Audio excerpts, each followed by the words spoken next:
docteur en psychopathologie et spécialiste de la traumatologie des enfants.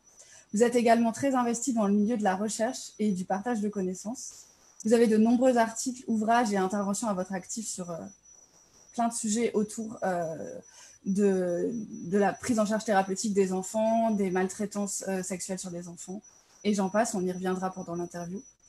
Vous êtes ancienne lanceur d'alerte, même encore d'actualité, vous faites partie des rares personnes qui osent dénoncer et parler des tabous et des dysfonctionnements autour de la protection de l'enfance et des maltraitances faites aux enfants.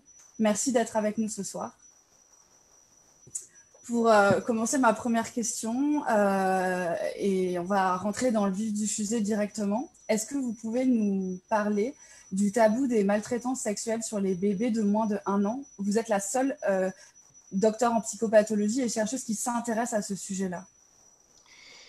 Alors, les maltraitances sexuelles, c'est déjà un tabou en général parce que c'est la transgression d'un interdit fondamental dans notre société. Mais quand ça concerne un enfant et plus encore un bébé, c'est de l'ordre de l'impensable.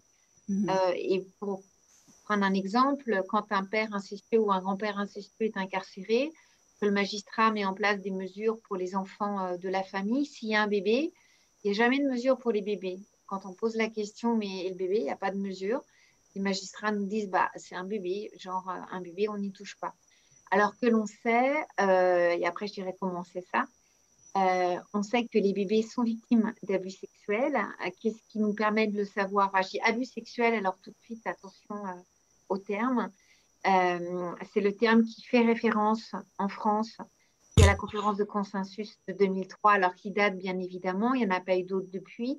Les professionnels parlent de violences sexuelles, mais l'anglicisme sexual abuse a été utilisé, c'est pour ça que je dis abus sexuels, mais bien évidemment, ce sont des agressions, des violences sexuelles.